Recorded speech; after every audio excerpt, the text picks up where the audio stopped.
بسم الله الرحمن الرحيم الحمد لله رب العالمين وأصلي وأسلم على أشرف الأنبياء والمرسلين نبينا وحبيبنا وقرة أعيننا محمد بن عبد الله عليه وآله وأصحابه أفضل الصلاة وأتم التسليم أما بعد فأعوذ بالله من الشيطان الرجيم بسم الله الرحمن الرحيم وَلَنُذِيقَنَّهُمْ مِنَ الْعَذَابِ الْأَدْنَى دُونَ الْعَذَابِ الْأَكْبَرِ لَعَلَّهُمْ يَرْجِعُونَ. மனிதனுடைய வெற்றிக்காக அல்லாஹ் சுப்ஹானஹு வ தஆலா இரண்டு விடயங்களை முன்வைத்திருக்கிறார். அந்த ரெண்டை தவிர்த்து மார்க்கத்தில் எதுவுமே கிடையாது. முதலாவது ஏவல், அடுத்தது விலக்கல். குர்ஆன்ல எந்த பகுதியை நீங்கள் பிரட்டினாலும், அது ஒரு படிப்பினையாக இருந்தாலும், முன்னைய நபிமார்களுடைய முன்னைய ஜனங்களுடைய சம்பவமாக இருந்தாலும், அதற்குள்ள நாம் ஆழ்ந்து சிந்தித்தோம் என்றால் ஒரு ஏவல் இருக்கும் அல்லது ஒரு விலக்கல் இருக்கும். ஒன்று ஈமானியம் சம்பந்தமான ஏவல்கள், அடுத்தது இஸ்லாத்தோடு சம்பந்தப்பட்ட ஏவல்கள். ஈமான் சம்பந்தமான விலக்கல்கள், இஸ்லாம் சம்பந்தமான விலக்கல்கள். ஈமான் சம்பந்தமான ஒன்றுக்கும் நாம் அகீதா, நம்பிக்கை, கொள்கை என்று சொல்லுவோம். இஸ்லாம் சம்பந்தமான ஒவ்வொன்றுக்கும் நாம் ஃபிக்ஹ், மார்க்க சட்டங்கள் என்று சொல்லுவோம். அல்லாஹ் இந்த ரெண்டை தான் எனக்கும் உங்களுக்கும் தந்திருக்கிறார். ஹதீஸை ஜிப்ரீல் என்று ஒரு பிரபல்யமான ஹதீஸ் இருக்குது. ஹஸ்ரத் ஜிப்ரீல் அலைஹிஸ்ஸலாம் அவர்கள் வந்தார்கள். எந்த பிரயாணத்தினுடைய அடையாளமும் இல்லை. தலையில என்ன பூசி இருந்தார்கள்? அப்படி என்றால் வெறும் தலையோடு வந்தார்கள் என்ற கருத்தல்ல. மாற்றமாக அவருடைய முடிகளை கண்டவர்கள் எண்ணெய் பூசி இருந்ததை போல் இருந்தது என்று ரிவாயத்து செய்கின்றார்கள். வெண்மையான ஆடை அணிந்து வந்திருந்தார்கள். மனம் கமல நபி ஸல்லல்லாஹு அலைஹி வஸல்லம் அவர்களுடைய சபையில அவருடைய முழங்காலை அண்மித்து அமர்ந்திருந்தார்கள். சொன்னார்கள், யா முஹம்மத் ஸல்லல்லாஹு அலைஹி வஸல்லம், அல்லிம்னி அனில் ஈமான். முதலாவது கொள்கை, அகீதாவை பற்றி, நம்பிக்கையை பற்றி எனக்கு கற்றுத்தாருங்கள் என்றார்கள். இந்த ஹதீஸை நான் சொல்ல வரல, நீளமான ஹதீஸ். ஹஸரத் ரசூலுல்லாஹி ஸல்லல்லாஹு அலைஹி வஸல்லம் அவர்கள் ஈமானுடைய அம்சங்களை விளங்கப்படுத்தினார்கள். இரண்டாவது, அக்பிர்னி அனில் இஸ்லாம், எனக்கு இஸ்லாத்தை பற்றி கூறுங்கள். ரசூலுல்லாஹ் இஸ்லாத்தினுடைய 5 கடமைகளையும் சொன்னார்கள். அக்பிர்னி அனில் இஹ்சான், எனக்கு இஹ்சானை பற்றி சொல்லுங்கள். இஹ்சானுக்கு 2 கருத்து இருக்குது. ஒன்று இஹ்லாஸ், அடுத்தது நல்லுபகாரம் செய்கிறது. அந்த கட்டத்தில் தான் நானும் நீங்களும் இன்று இருக்கிறோம். ஹஸரத் ரசூலுல்லாஹ் நல்லுபகாரத்தினுடைய ஒரு ஆத்மீக ஆழமான கருத்தை எடுத்துரைத்தார்கள். சொன்னார்கள், அன்த அபுதுல்லாஹ கஅன்னக தராஹ், நீங்க அல்லாஹ்வை காண்கிற போல வணங்க வேண்டும். ஃபைலம் தகுன் தராஹு ஃபைன்னஹு யராக், நீங்க அவனை காணாவிட்டாலும் அவன் உங்களை பார்க்கிறான். இதுல சொல்லப்பட்டது மறைமுகமான ஒரு விடயம், சொல்லப்பட்டது உள்ளத்தின் தூய்மை என்றாலும் சமூகத்துக்கு மிகவும் அவசியமான முக்கியமான விடயம் கூறப்பட்டது. இன்றைக்கு ஆகப்பெரிய இஹ்சான், மனிதன் தன்னை தூய்மையாக்கிக் கொள்றது. ஆகப்பெரிய நல்லுபகாரம் மனிதன் தன்னை தூய்மையாக்கிக் கொள்றது. இன்றைக்கு தன்னை தூய்மையாக்கிக் கொள்ளாததின் காரணமாகத்தான் பலவிதமான பாவங்களை செய்கின்றான். ரசூலுல்லாஹ் இவ்வளவு ஆழமாக இந்த விடயத்தை கூறியிருக்கிறார்கள் என்கிறதை பாருங்கள். இந்த பாவங்களினுடைய விளைவுகள் தான் அவ்வப்பொழுது அல்லாஹ் பொறுக்க முடியாத சந்தர்ப்பத்தில், எங்களுடைய சிந்தனைக்கு கூட எண்ணி பார்க்க முடியாத நிலைமையில ஏற்படுத்தி மனிதனே எண்ணின் பக்கம் வா என்று அழைக்கிறான். பிறகு ஜிப்ரீல் அலைஹிஸ்ஸலாம் வந்த மலக்கு கேட்டார்கள், எனக்கு கியாமத்து நாளை பற்றி சொல்லுங்கள். அக்பிர்னி அனிஸ்ஸாஆ, சொன்னார்கள், மல் மஸ்ஊலு ஆலமு, கேள்வி கேட்கப்படக்கூடியவர் அறிந்தவராக இல்ல, மினஸ்ஸாயில், கேள்வி கேட்கக்கூடியவரை விட. கேள்வி கேட்கக்கூடிய மலக்கான நீங்க என்னை விடவும் கியாமத்துடைய அடையாளங்களை அறிந்திருக்கின்றீர்கள், நான் அறிந்தவனாக இல்லை. அப்படி என்றால் அதனுடைய அடையாளங்களையாவது சொல்லுங்கள் என்ற நேரம் ஹஜ்ரத் ரசூலுல்லாஹி ஸல்லல்லாஹு அலைஹி வஸல்லம் பல விடயங்களை சொன்னார்கள். ஆடு மேய்க்கிறதுக்கு கூட அவருக்கு வசதி இல்லாமல் இருப்பார், அல்லது ஆடு மேய்த்து கொண்டிருப்பார். இவர் யததாவலூன ஃபில் புன்யான், கட்டிடங்களை மிகவும் உயரமாக கட்டுவார், மிகவும் உயரமான இடங்களை கட்டுவார். யபுனூன மின் குல்லி ரீஅத்தின், அல்லாஹ் குர்ஆன்ல மற்றும் ஒரு ஆயத்துல சொல்றான், பெரிய உயர்ந்த மலைகள் எல்லாம் கட்டிடங்களை கட்டுவார்கள். அது கியாமத்துக்கு அடையாளம். அவைகள் இவர்களுக்கு எதிராக நிற்கும். இதனை இவர்கள் உணர மாட்டார்கள் என்ற அளவுக்கு நபி ஸல்லல்லாஹு அலைஹி வஸல்லம் கியாமத்துடைய அடையாளங்களை சொல்லிக் கொண்டு போனார்கள். அதனையும் நான் இங்கு கூற வரல. மாற்றமாக இன்று உலகத்தில் பலவிதமான அசம்பாவிதங்கள் நடக்குது. அந்த அசம்பாவிதத்துக்கு பதிலாக அனர்த்தங்கள் நடக்குது. இது அனர்த்தம் இல்லை, இது அல்லாஹ்வுடைய ஏவல். அல்லாஹ் எந்த நேரம் வானத்துக்கு கட்டளையிடுகின்றானோ அது மனிதனுக்கு பாதகமாக அமைந்து விடுகிறது. பூமிக்கு கட்டளையிடக்கூடிய நேரம் பூமி பாதகமாக அமைந்து விடுகிறது. காற்று, மழை என்று அல்லாஹ்வுக்கு அனைத்தும் சொந்தமானது. அவைகள் அவனுடைய கட்டளைப்படித்தான் இயங்குகிறது. நீங்க நினைக்கிறத போல அதனை சாதகமாக்கிக் கொள்ள முடியாது. ஏற்கனவே சைக்ளோன் வந்து போய்விட்டது என்றாலும் மக்களுடைய உள்ளத்தில் இருந்த பீதி, அச்சம் இன்னமும் தீரல்ல. இது முனாஃபிக்குடைய அடையாளம். ஹஜ்ரத் ரசூலுல்லாஹ் ஹதீஸ்லே சொன்னார்கள், உங்களுக்கு சில பாதகங்கள், சேதங்கள், உயிரை கொடுக்கக்கூடிய ஒரு நிலைமை வரும். அந்த நேரத்தில் இவைகளை பார்த்து மூமின் எப்படி உணர்வான்? ஹாதிஹி முஹ்லிகத்தி, ஹாதிஹி முஹ்லிகத்தி, இந்த வந்திருக்கக்கூடிய முசீபத், சோதனை, ஃபித்னா, இது என்னை நாசப்படுத்திவிடும். அது அவருடைய ஈமானின் அடையாளத்தை வெளியாக்குறார்.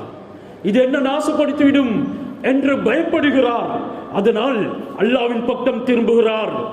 முனாஃபிக் அது அவனுக்கு கணக்கில்லாமல் இருப்பான். அவன் அந்த சோதனைகளுக்கு பின்னாலும் அதே பழைய பாவத்தை செய்ய ஆரம்பித்து விடுவான். நீங்கள் கியாமத்து நாள் அன்று தான் தண்டனையை செய்யும் பாவங்களுக்கு பெறுவீர்கள் என்று எண்ணம் கொள்ளாதீர்கள். துனியாவிலேயே அந்த பாவத்துக்குரிய தண்டனைகளை அல்லாஹ் கொடுப்பான் என்று ஒவ்வொரு நாளும் காலையில வெள்ளிக்கிழமை நாள்ல சூரா சஜிதாவுல நாங்கள் ஓதுகின்றோம். வலனுதி கன்னஹும் மினல் அதாபில் அதுனா தூனல் அதாபில் அக்பர் லஅல்லஹும் யர்ஜிஊன். நாங்க உங்களுக்கு சுவைக்க செய்வோம். இந்த நுதீக் அதாக்க யுதீக்கு என்ற சொல்லிலக்கண வார்த்தையிலிருந்து பிறந்தது. வல நுதி கண்ணகும், அதில் அல்லாஹ் சுப்ஹானஹு வ தஆலா லாம் ஒன்றை போடுகின்றான். அந்த லாம் வெரிஃபிகேஷன் லாம், அதுக்கு அரபியில தக்கீத் என்று சொல்வார்கள். அந்த லாமுக்கு பின்னால வல நுதி கண்ண என்ற ஒரு வெரிஃபிகேஷன் நூன் ஒன்றையும் for the emphasizing அல்லாஹ் சுப்ஹானஹு வ தஆலா அதனை போட்டு எங்களுக்கு விளங்கப்படுத்துகின்றான். நிச்சயமாக, சத்தியமாக, வல நுதி கண்ணகும், உங்களுக்கு சுவைக்க செய்வோம். மினல் அதாபில் அதுனா, குறைந்த வேதனை, குறைந்த வேதனை அது துனியாவில் வரும். மினல் அதாபில் அக்பர், பெரிய வேதனை ஒன்று இருக்குது, அதுக்கு சொல்றது அல் அதாபுல் அக்பர். அந்த பெரிய வேதனையை தந்தா நீங்க யாரும் பியவும் மாட்டீங்க. அது என்னுடைய சுன்னத்தும் இல்லை. இந்த துனியாவில் உங்களுக்கு பெரிய வேதனையை தாரது அது கியாமத்து நாள்ல தான் உங்களுக்கு கிடைக்கும். அதுக்கு முன்னால இந்த துனியாவில் வலனுதி கண்ணகும் மினல் அதாபில் அதுனா, உங்களுக்கு சிறிய வேதனையை தருவோம். எதற்காக? லாலம் யர்ஜிஊன், நீங்கள் எங்களின் பக்கம் மீண்டு வர வேண்டும் என்பதற்காக.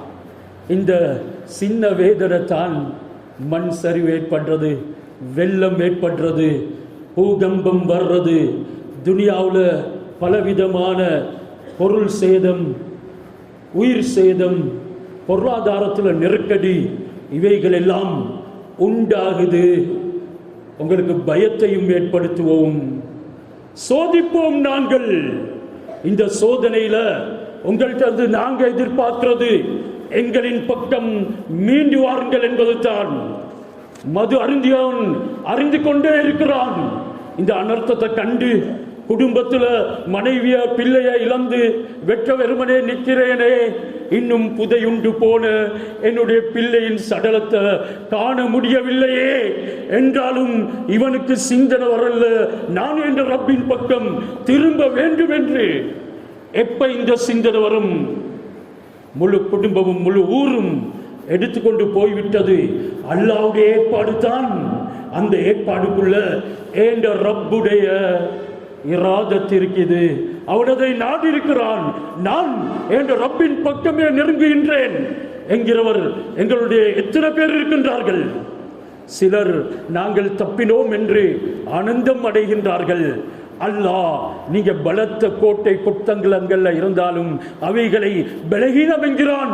அல்லாஹ்வின் பக்கம் திரும்பாத பட்சத்தில் எப்பொழுது நீங்க உங்களை உணர்ந்து உங்களுடைய செயல்பாடுகளை உணர்ந்து அதற்கு அல்லாஹ்விடத்தில் மன்னிப்பு கேட்டு திரும்பி விடுவீர்களோ, நிச்சயமாக அல்லாஹ் அந்த சோதனைகளின் பொழுதும் உங்களுக்கு வெற்றியை தருவான். அல்லாஹ் குர்ஆன்ல குறிப்பிடுகின்றான், அநியாயம் செய்தவர்கள் நினைச்சு கொள்ள வேண்டாம், நீங்க சோதனைகள் வரும் பொழுது அது அநியாயக்காரர்களுக்கு மட்டும்தான் வரும் என்று. லா தஹ்சபன்னல்லதீன, அல்லாஹ் ஒரு ஆயத்தில் குறிப்பிடுகின்றான், நீங்க சோதனைகள் வரும் பொழுது அது அநியாயக்காரர்களுக்கு மட்டும்தான் வரும் என்று நினைக்காதீர்கள். அநியாயம் செய்யாத நல்லடியார்களையும் அது பீடித்துக் கொள்ளும்.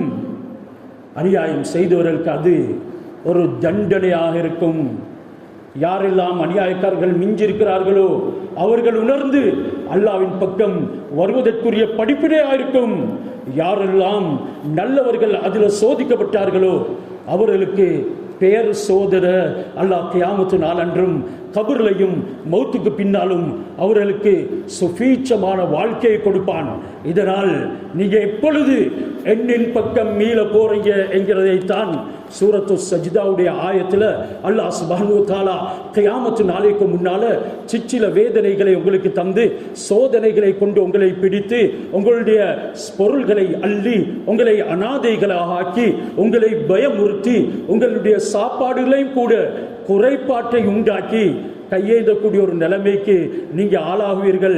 அல்லது யாரும் ட்ரை ரேஷன் கொண்டு வந்து தருவார்களா என்று எதிர்பார்க்கக்கூடிய ஒரு நிலைமைக்கு நீங்கள் மாறிவிடுவீர்கள்.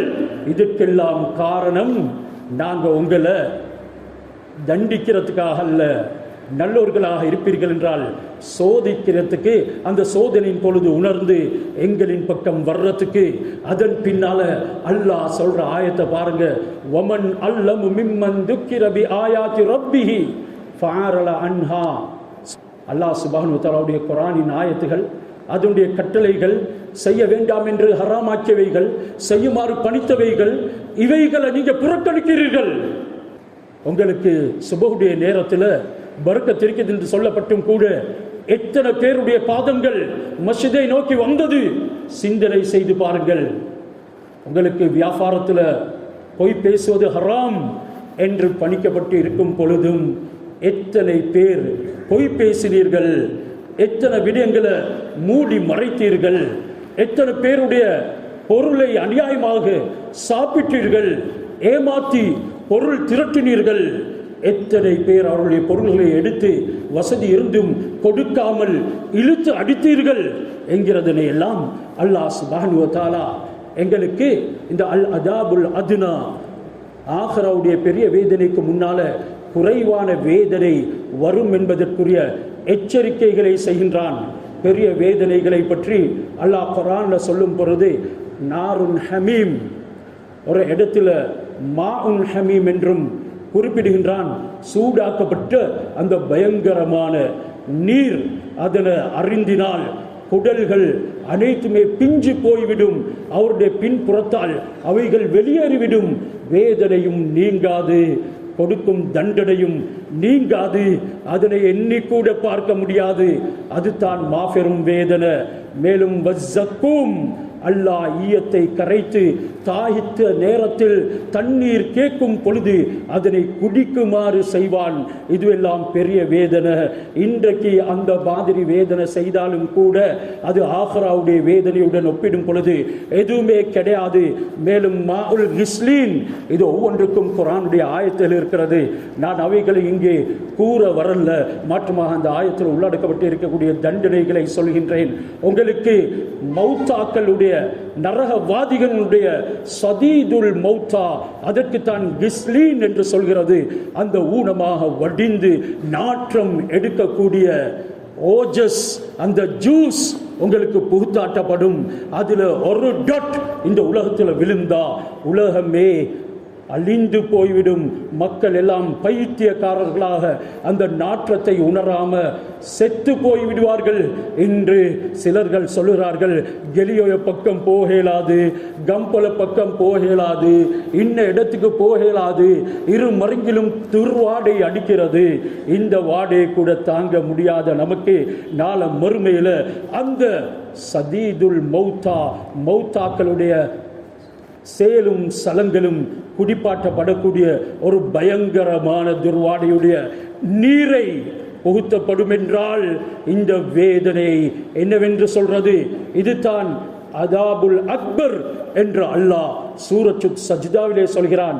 மேலும் அஸ்ஸலாசில் இன்னா அஅதனா லில் காஃபிரீன அஸ்ஸலாசில், நாங்கள் சங்கிலிகளையும் விலங்குகளையும் வேதனை கொடுப்பதற்காக நாளை மறுமையில ஏற்படுத்தி வைத்திருக்கின்றோம். அன்றைய காலத்தில் அடிமைகளை சங்கிலிலே வைத்து வேதனைப்படுத்தினார்கள். அது போன்றது அல்ல. அல்லாஹ் நரகத்தினுடைய பயங்கரமான சங்கிலிகள், அதில் முழு உலக ஜனங்களும் சுமந்தாலும் கூட அந்த சங்கிலிகளை விலங்குகளை சுமக்க முடியாது. அவைகளை கொண்டு அல்லாஹ் உன்னை கட்டி வேதனைப்படுத்துவான். இது அதாபுல் அக்பர். அடுத்தது களத்திலே போடப்படும் அக்லால் என்ற சங்கிலிகள், வஸ்ஸராபீல், மேலும் ஈயத்தால் உருக்கிய ஆடைகள் அணிவிக்கப்படும். ஜஹன்னம், நரகத்தின் பக்கம் ஓட்டி செல்லப்படும். அந்த நேரங்களிலே ஏற்படக்கூடிய வேதனைகளை வார்த்தைகளால் சொல்ல முடியாது. காரணம் அது கைபியத்தான அன்சீன் வேர்ல்டு, எங்களை யாராலும் பார்க்க முடியாத உலகம். அந்த உலகத்தில் அல்லாஹ் சுப்ஹானஹு வ தஆலா இன்பங்களை சித்தமாய் வைத்திருக்கிறதை போலவே வேதனைகளையும் சித்தமாய் வைத்திருக்கின்றான். அந்த வேதனையை இந்த உலகத்தில் உள்ள அனைத்து ஜனங்களுக்கு கொடுக்கக்கூடிய வேதனையை ஒன்று சேர்த்தாலும் கூட ஒரு நிமிஷத்துக்கு ஒரு நரகவாதிக்கு கொடுக்கும் வேதனையை விடவும் குறைவானது தான் என்கிறதனை விளங்கிக் கொள்ள வேண்டும். அல்லாஹ் இந்த துனியாவிலேயே சிலரை வேதனை கொடுத்து சோதித்தான். பல உம்மத்துகளுக்கு, பல சமுதாயங்களுக்கு வேதனை கொடுத்தான். அல்லது தனிப்பட்ட முறையிலையும் சிலருக்கு வேதனை கொடுத்திருக்கின்றான். இவைகள் அனைத்துமே அதாபுல் அதுனா, குறைவான வேதனை தான். அதில் எங்களுக்கு சொல்ல முடியும், அல்லாஹ் கடுமையாக சோதித்து விட்டானே. நூஹ் அலைஹிஸ்ஸலாம் அவர்களுடைய கூட்டத்தை வெள்ள பிரளயத்தின் மூலம் அழிக்கும் பொழுது முழு உலகத்தையும் அழித்து விட்டான்.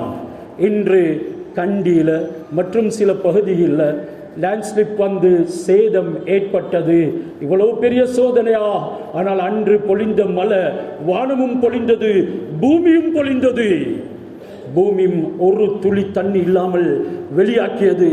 வானமும் அல்லாஹ்வுடைய கட்டளைப்படி பொழிந்து கொண்டே இருந்தது. அல்லாஹ் முழு உலகத்தையும் அழித்தான். இதுவும் நாள மறுமையோடு ஒப்பிடும் பொழுது அதாபுல் அதுனா, குறைவான வேதனை தான் என்கிறதனை குர்ஆன் எங்களுக்கு சொல்லி காட்டுது. மேலும் தனிப்பட்ட முறையில் அல்லாஹ் ஸ்பெஷலாக சிலரை சோதித்திருக்கின்றான். காரூனுக்கு ஏற்பட்டதை போல காரூன் அவனுடைய சொத்து பலத்தை பற்றி பேசினான், அவனுடைய வலிமையை பற்றி பெருமையை அடித்தான். அல்லாஹ் அவனுடைய மமதையை விரும்பல்ல. அல்லாஹ் தந்த பொருளை இருந்து மார்க்கத்துக்கு செலவழி என்று சொன்னான். அல்லாஹ் சிலருக்கு கொடுத்திருக்கின்றான், அவர்களுக்கு எந்த சோதனையும் வரல. சோதிக்கப்பட்டவர்களை கவனியுங்கள், அந்த பொருளை இருந்து கொடுங்கள் என்கிறான். கொடுக்க மறுக்கும் பொழுது கஞ்சத்தனமும் கருமித்தனமும் உலோபித்தனமும் உள்ளத்திலே குடிக்கொள்ளும் பொழுது அல்லாஹ் தனிப்பட்ட முறையிலேயும் சோதிப்பேன் என்கிறான். காரூனை சோதித்ததை போல மா இன்ன மஃபாத்திஹு லதனூஉ பில் உஸ்பா, அவனுடைய பொக்கிஷங்களை பூட்டி வைத்திருக்கக்கூடிய ஹசானாக்கள், அதனுடைய சாவிகளை மட்டும் சுமப்பதற்கு பெரும் கூட்டம் தேவைப்பட்டது.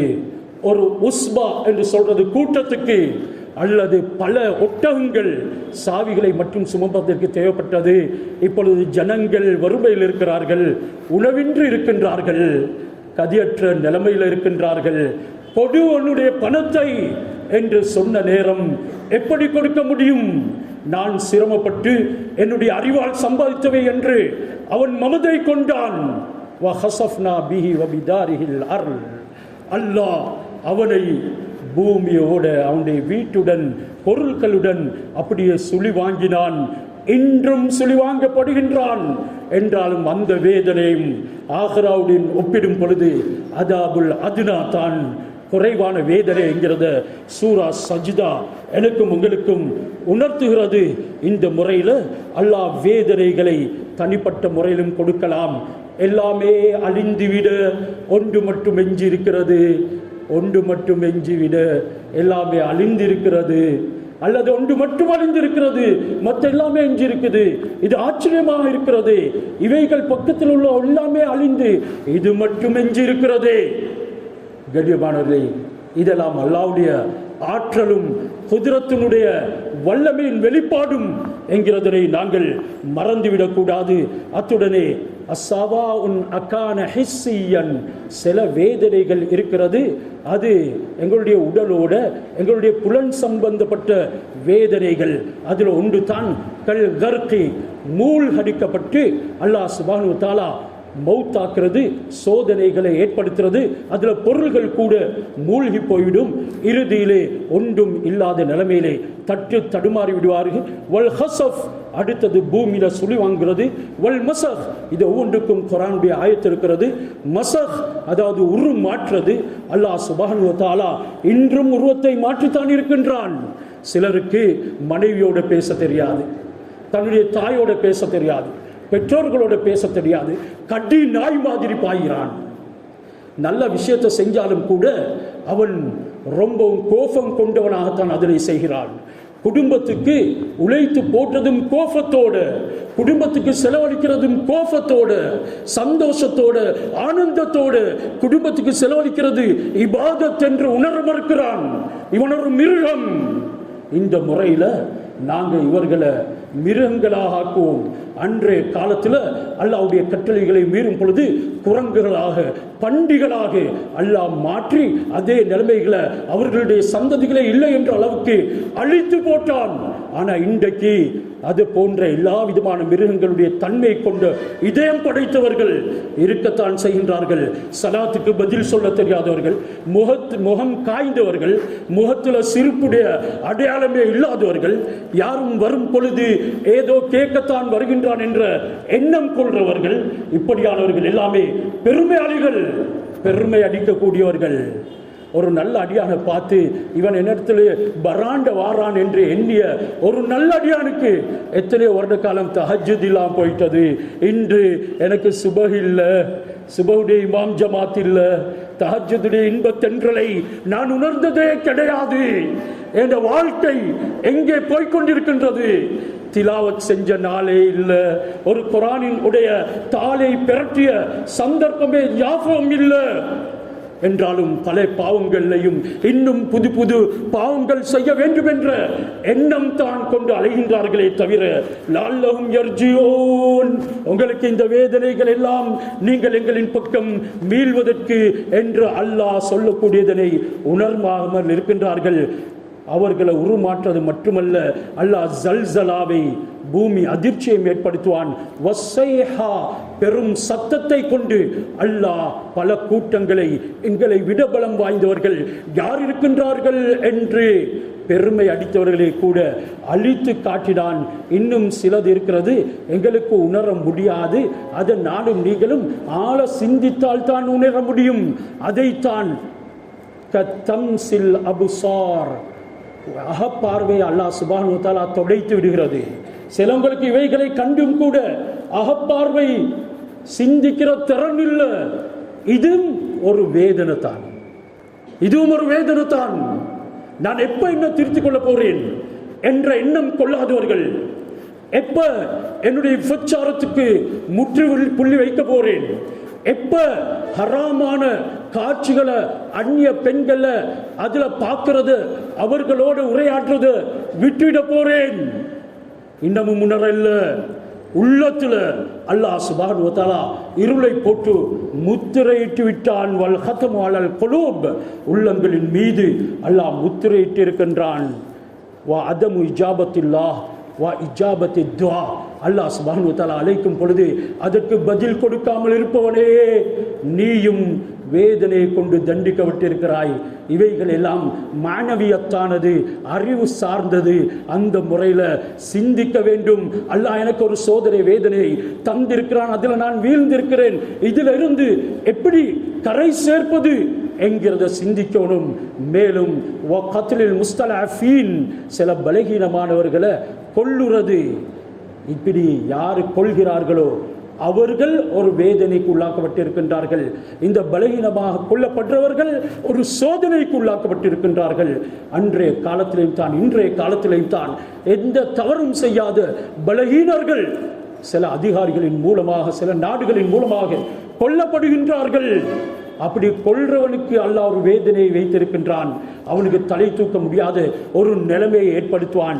கொல்லப்படக்கூடிய அந்த முஸ்தலஃபீன் டிஸ்டிடியூட்ஸ், இவர்களுக்கு அல்லாஹ் சோதனையை வைத்து சொர்க்கத்தை கொடுக்க தயாராக இருக்கிறான். மேலும் அளவை நிறுவையில் மோசடி செய்யக்கூடியவனுடைய உள்ளத்துல அல்லாஹ் இருளை, ஒரு விதமான பார்வையற்ற நிலைமை ஏற்படுத்தி வைத்திருக்கின்றான். இவைகள் எல்லாமே புத்தி ரீதியாக சிந்தித்தால்தான் விளங்கும். இன்றைக்கு அளவை நிறுவையில் மோசடி செய்ததின் காரணமாக அல்லாஹ் வானத்தினுடைய பரக்கத்தை தடுத்து கொண்டு எந்த மலையின் மூலம் ரிஸ்க் கிடைக்கும் என்று சொன்னானோ அதே மலை பாதகமாக அமைது. மழை புயல் வந்து போய்விட்டது, கொஞ்சம் மழை பெய்யும் பொழுதும் பீதி ஏற்படுகிறது. இவைகள் எல்லாமே அந்த ஈமானற்ற தன்மை என்கிறதனை நாங்கள் மறக்கக்கூடாது. அஃபாமினா அஹ்லுல் குரா, இதனால பயமற்று இருக்காதீங்க. நாங்க சேஃப், எங்கட பக்கம் ஒன்றும் இல்லை, நாங்க தப்பி இருக்கிறோம் என்று நீங்க பயமற்று இருக்காதீங்க. உங்களுக்கு பயமற்று இருக்கிறதுக்கு என்ன நேர்ந்து இருக்கிறது? அஃபாமினா அஹ்லுல் குரா ஐயத்தியஹும் பஸ்ஸுனா பயாத்தன் வஹும் நாயிமூன். நீங்க பயமற்று இருக்கிறீர்களா? சில நேரம் நீங்க தூங்கி கொண்டிருக்கும் பொழுது இரவுல எங்களுடைய சோதனை அல்லது எங்களுடைய வேதனை உங்களுக்கு வரும், அதனால எச்சரிக்கையாக இருங்க என்று அல்லாஹ் சொல்றதோட அவாமின் அஹ்லுல் குரா ஐயத்தியஹும் பஸ்ஸுனா லுஹன் வஹும் யல்அபூன். சில நகரவாசிகளுக்கு, கிராமவாசிகளுக்கு, அதாவது அல்லாஹ் இன்னைக்கு என்னதை சொல்லுகிறான்? கிராமமாக சோதிப்போம், நகரம் நகரமாக சோதிப்போம். சில நகரங்களுக்கு இன்னும் சோதனை வரல, நினைக்காதீங்க நாங்க தப்பி என்று.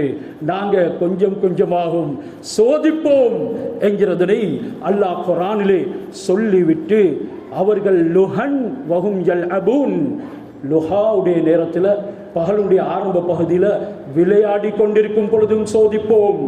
சிலர் மைதானத்தில் விளையாடுவார்கள், சிலர் கசினோவில் விளையாடுவார்கள், சிலர் இன்னும் கேம்பிளின் அடிக்கிற இடத்துல விளையாடுவார்கள்.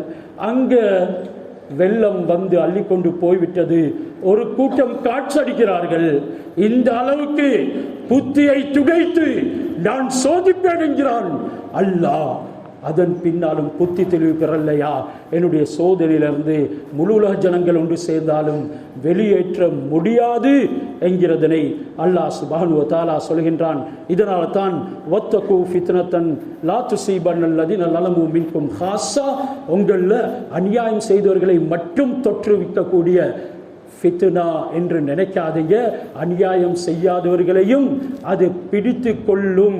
அப்படியான ஒரு ஃபித்னாவை நீங்க பயந்து கொள்ள வேண்டும் என்கிறதனை அல்லாஹ் சுப்ஹானஹு வ தஆலா குறிப்பிடுகின்றான். எனவே இப்பொழுது சந்தர்ப்பம் பலவிதமான, நாங்கள் எண்ணி பார்த்து கூட முடியாத சில சோதனைகள் அல்லாஹ் தலைக்கு மேலால வைத்திருக்கின்றான். தூர் சினா மலையை அல்லாஹ் உயர்த்தினான். நாங்கள் தூரை உங்கள் மீது உயர்த்தினோம். உங்கள்கிட்ட தூர் சினா மலை அப்படியே கலட்டி ஒரு மேகத்தை போல உயர்த்தினோம். உயர்த்தி சொன்னோம். அல்லாஹ்வுடைய வேதனை வருவதற்கு முன்னால அல்லாஹ்வுடைய கட்டளைக்கு வழிபடுங்க என்று நீங்கள் சரி என்றீங்க, நாங்கள் மலை அதே இடத்துல வைத்தோம். இதெல்லாம் குர்ஆன்ல அல்லாஹ் குர்ஆனுடைய ஆயத்தில் அல்லாஹ் சொல்கிறான். மலையை அந்த இடத்துல வச்சதன் பின்னால மறுவாழும் பழைய பாவத்தில் ஈடுபட்டீங்க. இதனால நாங்க மெட்ராஸ் வழியால அனுப்பினோம் என்று நம்பிக்கை வைக்காதீங்க. அது சென்னையிலிருந்து மறுவா திரும்பி வரையும். இது நான் சொல்லல, என்ற ரப்பு சொல்லுகிறான். குர்ஆன் என்கிறது அச்சமூட்டி எச்சரிக்கை செய்யறதுக்கு. நல்லடியார்கள் திரும்புவார்கள், பாவிகள் அதே பழைய பாவத்தில் இருப்பார்கள். இதனால கண்ணியமானவர்களே, இன்று வெறுமனே சிறு மழைத்தான் தொடர்ந்து பெய்ந்தது. ஒரு நாள் வர இருக்குது, ஐயக்கூனல் மதரு கைவா, அசிட் மழை பெய்யும் என்றார்கள் ரசூலுல்லாஹ். அசிட் மழை பெஞ்சா யாருக்கு யாரால உதவி செய்ய முடியும்? யாருக்கு வியலி ஆஹார ரகின ஜீல்லா உதவுக்கரන්න පුළුවන්? කල්පනා කරලා බලන්න. අල්ලාහ් සුබ්හානහු වතාලා අපිට අවකාශය ලබා දෙමින්ම ඉන්නවා. එන්න මා වෙත, හැරෙන්න මා වෙත, ඔයාලගේ පාපී ක්‍රියාවලින් මිදෙන්න. කවද්ද මිදෙන්න යන්නේ? තවත් අල්ලාහ් සුබ්හානහු වතාලාගේ වේදනා දකින්න සූදානම්වද ඉන්නේ? ඊට කලින් පාපොච්චාරණය කරන්න, අල්ලාහ් ඉදිරියේ වැඳ වැටෙන්න, දණ්ඩ නමස්කාරය කරන්න, සජ්දාවේ නියලන්න, රාත්‍රී කාලය අමල් මගින් ඔපවට් කරන්න அல்லாஹ் අපිව කැඳවනවා. எனவே அல்லாஹ் சுப்ஹானஹு வ தஆலா இந்த நேரத்தில் சிலரை வேறு விதமான சோதிக்கிறான். பொருள் உள்ளவர்கள், வசதி படைத்தவர்கள், நீங்கள் இந்த நேரம் சோதிக்கப்பட்டுள்ளவர்களை தேடி தேடி அவர்களுக்கு உதவிகளை செய்யுங்கள். இதனால் சோதனைகளை அல்லாஹ் நீக்கி ஒரு நல்ல மறுமலர்ச்சியை ஏற்படுத்துவான் என்கிறதனையும் சொல்லியிருக்கிறான். அது அந்நிய மக்களாக இருந்தாலும் சரி, குர்ஆனுடைய ஆயத்து வருது, உங்களை வீட்டை விட்டும் வெளியாக்காதவர்கள், உங்களுடைய தாய் நாட்டை விட்டும் துரத்தாதவர்கள், உங்களுக்கு இஸ்லாத்தின் காரணமாக உங்களோட யுத்தம் செய்யாதவர்கள், அவர்களுக்கு உதவி செய்யும். யார் உங்களுடைய இஸ்லாத்தை தடுக்கிறதுக்கு உங்களுடைய யுத்தம் செய்ய வராங்களோ அவங்களுக்கு உதவி செய்யாதீங்க. யார் உங்களுடைய தாய் நாட்டை விட்டும் உங்களுடைய வீடுகளை விட்டும் வெளியேறுமாறு சொல்கிறார்களோ அவர்களுக்கு சொல்றது ஹர்பி காஃபிர். அந்த ஹர்பி காஃபிருக்கு பயப்படவும் கூடாது, அவர்களுக்கு உதவி செய்யவும் கூடாது. இன்னும் சிலர் இருக்கிறாங்க, எங்களுடைய சுற்று வட்டாரத்தில் இருக்கக்கூடியவங்க காஃபிர்கள் நல்லவர்கள், அவர்களுக்கு உதவி செய்யுங்க என்று அல்லாஹ் குர்ஆன்ல குறிப்பிடுகின்றார். எனவே அவர்களையும் தேடி நாங்கள் உதவிக்கரங்களை நீட்டுவோம். எங்களுடைய பக்கத்தில் உள்ளவர்கள், எங்களுடைய மஸ்ஜிதுகளில் கடமை புரியக்கூடியவர்கள் கூட அந்த கதியற்ற அசரண நிலைமைக்கு ஆளாகி இருப்பார்கள்.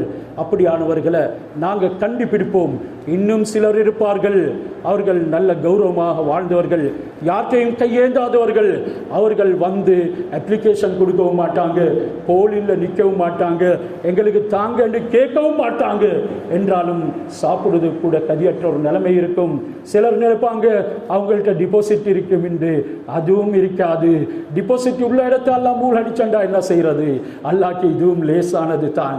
எனவே அப்படி இல்லாம செல்வந்தர்களைப் போல வாழக்கூடியவர்களும் இருப்பார்கள். அவர்களையும் தேடி பார்த்து கதியற்ற நிலைமையில தயங்குவார்கள். கொடுங்கள், அல்லாஹ் இதன் மூலமாக உங்களை வாழ்க்கையில மறுமலர்ச்சியை ஏற்படுத்துவான். எனவே அல்லாஹ் சுப்ஹானஹு வ தஆலா இப்படி நிலைமைகளை ஏற்படுத்துறது அவனுடைய நல்லடியார்களாக எங்களை ஆக்கிக் கொள்வதற்கு என்பதனை உணர்ந்து செயல்படும் பாக்கியத்தை நம் அனைவருக்கும் தந்தருள் புரிவானாக. யாரெல்லாம் தன்னுடைய உடல்களை எல்லாம் இழந்திருக்கின்றார்களோ அவர்களுக்கு யா அல்லாஹ் உன்னுடைய கருணையை சொந்தரி புரிவாயாக. உடைமைகளை இழந்தவர்களுக்கு திருப்பி கொடுப்பாயாக, அதைவிட இரட்டிப்பாக்குவாயாக. அவர்களை உன்னுடைய நேசர்களாக ஆக்கிடுவாயாக. யாரெல்லாம் உடல்களை இழந்தார்களோ அவர்களுக்கு சொர்க்க பாக்கியங்களை நசீபாக்கிடுவாயாக. யாரெல்லாம் இந்த சோதனைகள் பார்த்து நாமும் நம்மை திருத்திக் கொள்ளக்கூடிய பாக்கியத்தை தந்தருள் புரிவாயாக. எங்களுடைய மஸ்ஜிதுகளை சுபஹுடைய தொழுகையை கொண்டு பிரகாசமளிக்க செய்வாயாக. இஷாவுடைய தொழுகையை கொண்டு நிரப்புவாயாக. எங்களுடைய எல்லா நேர தொழுகைகளையும் மஸ்ஜிதுக்கு போய் நிறைவேற்றும் பாக்கியத்தை தந்தருள் புரிவாயாக. எங்களுடைய துஆக்களை கபூல் செய்து பாவங்களை மன்னித்தருள் புரிவாயாக. நம் அனைவரும் நாள மறுமையிலே சூனத்திலே ஒன்று சேர்ப்பாயாக. வாஹிர் தவானா அனில் ஹம்துலில்லாஹி ரப்பில் ஆலமீன்.